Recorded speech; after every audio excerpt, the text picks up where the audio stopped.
This is Feed Your Mind, and in this video we're going to discuss how the sun and the moon is generated from the North Polaris center of the Earth. So the sun and the moon that we see in the sky is apparent in an image of the actual activity going on in the north part of the Earth, so the very center.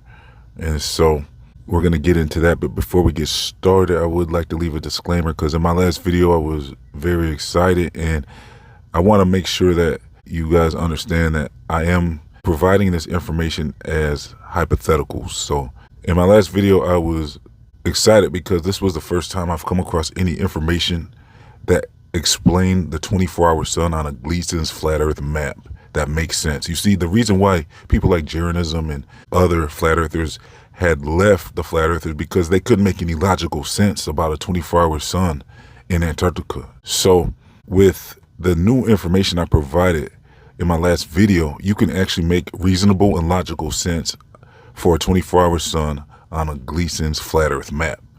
And so I was excited. So I probably came off more like, this is it, this is what it is. And I just want to make it clear that I'm still open to the idea of the 24-hour sun being a false observation and some CGI stuff going on. But also now, if it's real or not, we have both legs to stand on, because with this information I've been providing in my last video and in this video, it proves that you can make logical sense of a 24-hour sun in Antarctica. So if you missed my last video, go back and check it out. I'll leave the link in the comment section and description box. So make sure you give it a like, because I was looking for about 1,000 likes on that video to make sure that video gets out to everybody that it needs to get to. And so it's very important you like the video. And so like this video as well. So let's get started. So with the information we're going to cover today, like I said, is about how the sun and the moon is generated in the sky. So according to this hypothesis, this is information I provided some years ago, but I never actually provided the actual clip of the demonstration. I just kind of talked about it. So I had you click on a link to watch the actual video. In this video, I'm going to leave the actual demonstration on the video, so you don't have to click off this video to watch it. So we're going to cover how this individual is explaining how the secrets are kept about this Earth and the secret societies, and how they know about what this Earth really is. And so according to this information, we have the Polaris star, right? In my last video, I explained that it's possible that the Polaris star is the actual source sun. So if we are getting the image of the sun, there has to be a source. So it sounded like you were saying the Polaris could possibly be the sun, but then as he went on with his information, it almost sounded like, okay, maybe even the Polaris is an image. So it's not necessarily the actual sun, the Polaris, but it could be. So we're going to just have to go off this information as best as we can and dissect it and figure it out. But when it comes down to it, there is activity in the North Pole of this Earth, the north center of this Earth, that is said to be providing the image of the sun. So there's also below the Polaris is said to be a black sun. So that's how they're describing it, but that's just the name they're giving it. But whatever it is, that makes sense that there would be a point up top and then a point beneath. And so this to me would be some type of polar opposite, where you have like the magnetism effect, where you have the electromagnetism for the toroidal field with that negative and positive charge. And so up top you would have the Polaris. Beneath the Earth that we wouldn't be able to see, you would have the black sun. And somewhere in that line is where the source sun and the moon is being generated from the activities with the relationship between the Polaris and the black sun. So above and beneath. And so this energy generates, according to this hypothesis, the sun and the moon above the Earth. And there's probably even a mirror image beneath the Earth, perhaps, where you would have a sun and the moon above and then a sun and the moon below that we wouldn't be able to see or verify. But that's kind of like what I'm getting from this information. And so this is how you would have a 24-hour sun in Antarctica, and this is how you have the sun and the moon at all. It's the source energy of it all coming from the center. And so what we are interacting with every day would be the apparent sun. And so this explains why you would see a 24-hour sun in Antarctica, no matter where you are. So the outer ring is a place where you could stand anywhere on the outer ring of the flat earth and see an image of the sun. You would just see one image, just like if you looked in a mirror, you would just see one reflection. You wouldn't see multiple yous in the mirror. No matter where you're standing, you would be able to see yourself, and it would be doing the reverse as well. Plus, according to my last video, the toral energy is divided into two. So there's actually two energies. So it sounds like there's two torus energies working with each other. So basically you would have the inner circle rotating one way, and then on the outer ring you would have the other half rotating the opposite way.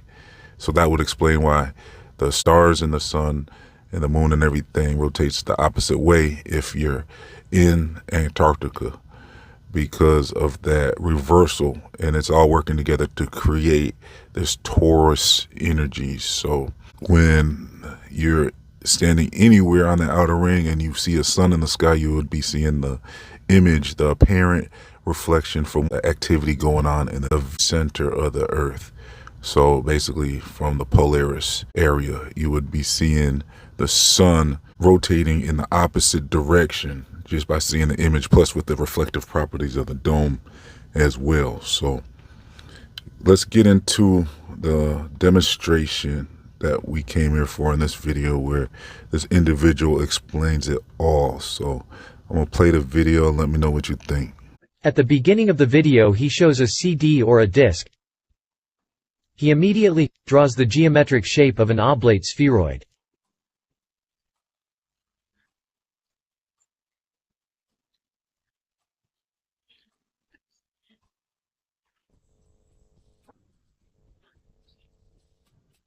We can see how he separates the oblate spheroid with a disc that has a hole in the center.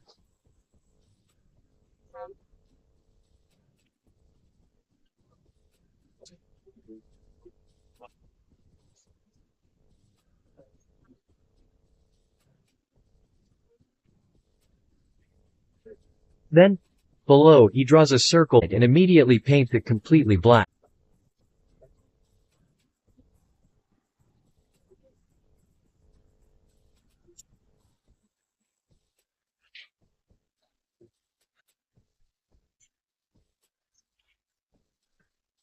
From this black circle rays come out and 3 rays pass through the hole in the center.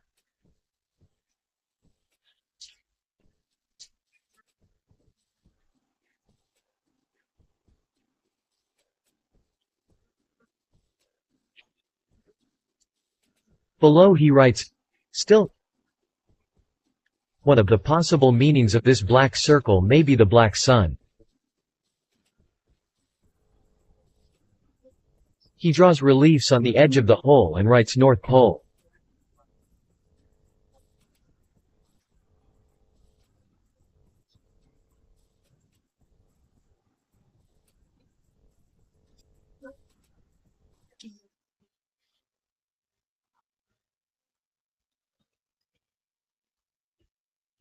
And above this hole inside what would be the celestial vault he draws a star, the polar star or Polaris.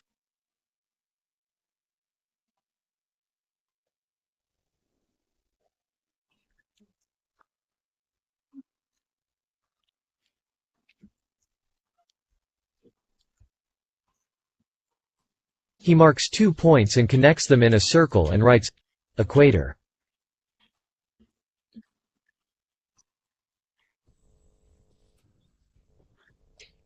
He draws 2 lines that go down from the polar star to the 2 points. The lines form a triangle.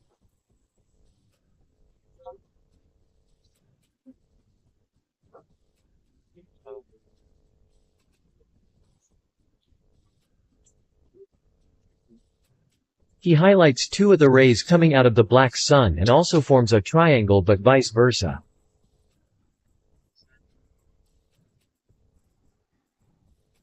And he writes, "As above so below." It's one of the 7 principles of Hermes Trismegistus. It appears on the emerald tablet and then in the Kabbalion.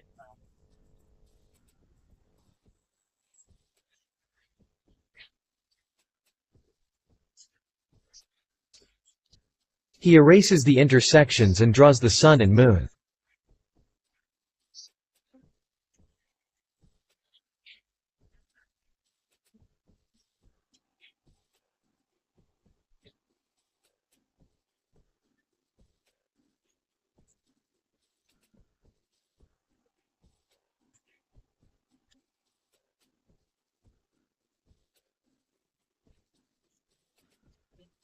And he makes a gesture of rotation.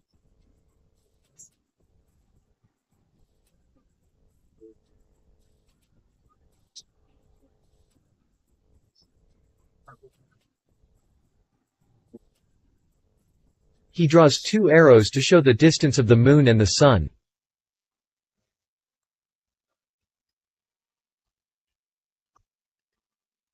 Both are 3,300 miles or 5,310 kilometers away.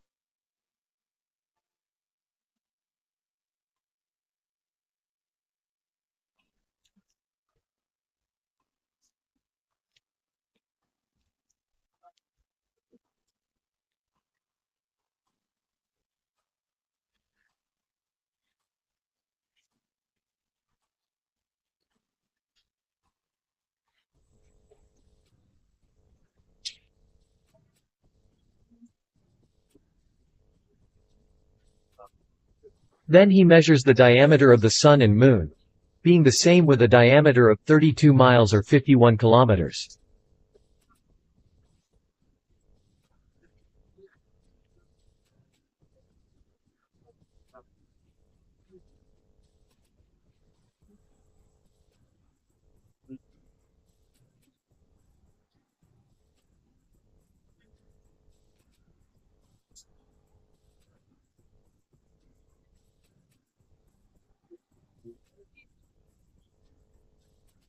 He draws continents on the surface and on the other side as well.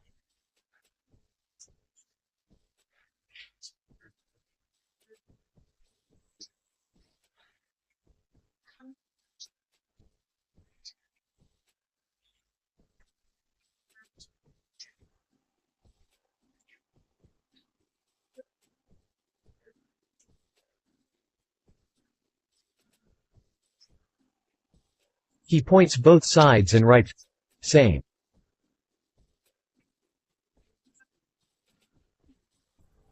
Below he writes "Summer Land."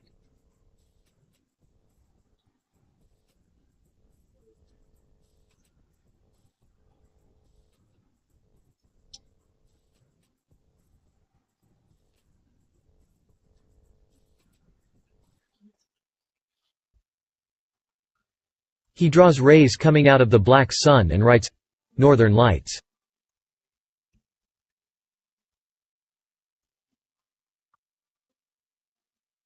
The center of the drawing is equal to the Mason symbol, which is a square and a compass.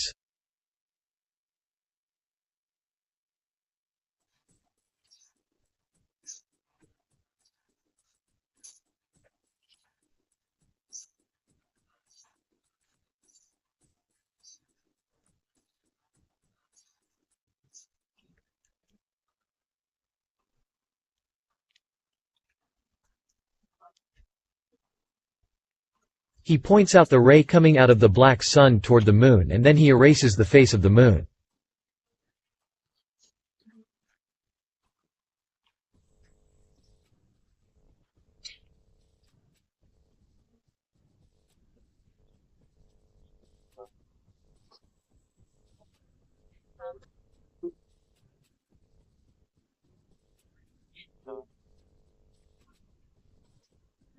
He makes signs explaining that the sun doesn't light up the moon.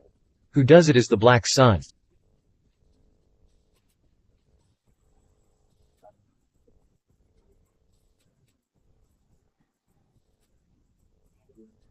He immediately draws the geometric shape of an oblate spheroid. So it's not actually a sphere. It's an oblate. An officially oblate spheroid. That's what we call it. oblate. So like I said, I'm going to leave links in the comment section in the description box so you can check out my previous video. It's very important to understand this information, and so check that out. Links will be in the comment section and description box. I'm also going to leave links to my other channels, my social media, my feature, my store, my free email newsletters, and much more. If you would like to support this channel, please donate as little as $1 by becoming a YouTube member or a monthly patron. So let's try to get over 500 likes on this video. So thanks for tuning in. This has been Feature Mind signing off.